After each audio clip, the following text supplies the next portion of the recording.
Qu'est-ce que tu es prêt à lâcher pour avoir seulement Dieu? Qu'est-ce que tu es prêt à laisser pour avoir seulement Dieu? Pour conserver ta relation avec Dieu, pour garder la gloire de Dieu. Joseph a laissé son habit, qui est sa dignité.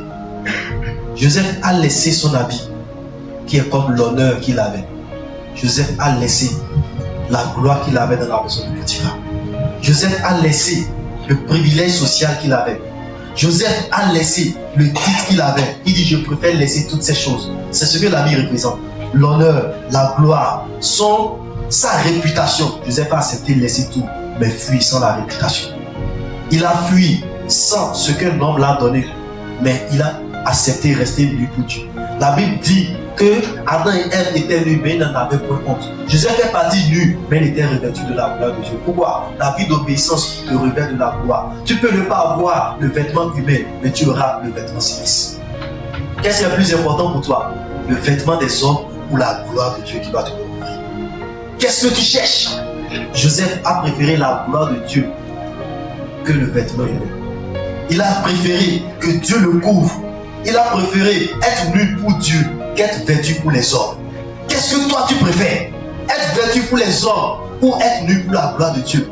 Parce que chez Dieu, les hommes te voient nu, mais lui, il te voit vêtu. Pourquoi? Parce que Dieu a une vie d'obéissance. Sa gloire t'a couvert. Joseph allait, je voyais les gens se moquer de lui.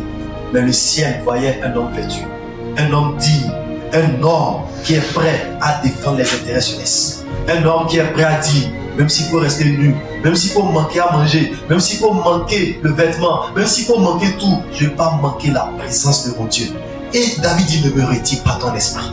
Joseph a compris que l'esprit de Dieu est plus important que tout. Il sait qu'ici là, l'esprit de Dieu, il peut avoir ce qu'il a perdu. Mais s'il obtient ce que la femme de Potiphar lui promet, il va perdre. Il va perdre quelque chose de céleste. Il va perdre ce qui lui a été réservé à Sion. Il y a une chose qui a été réservée, la gloire de Dieu. Bien-aimé, qu'est-ce que tu es prêt à perdre et conserver la gloire de Dieu? Il a refusé de pécher. Pourquoi? Il préférait Dieu que tout le privilège qu'on pouvait lui accorder. Alléluia. Qu'est-ce que tu es prêt à conserver? J'ai envie de continuer, mais je vais arrêter mon enseignement ici. Qu'est-ce que tu es prêt à lâcher pour avoir seulement Dieu? Qu'est-ce que tu es prêt à laisser pour avoir seulement Dieu? Pour conserver ta relation avec Dieu, pour garder la gloire de Dieu. C'est la question que le Seigneur te pose ce soir. C'est la question que le Seigneur te pose. Qu'est-ce que tu es prêt à laisser juste pour obéir et voir ta destinée être accomplie? Si tu sens que Dieu te reproche les choses, si tu sens que Dieu te demande de laisser certaines choses et garder seulement sa gloire, tu vas te lever et dire, Seigneur, viens me secourir.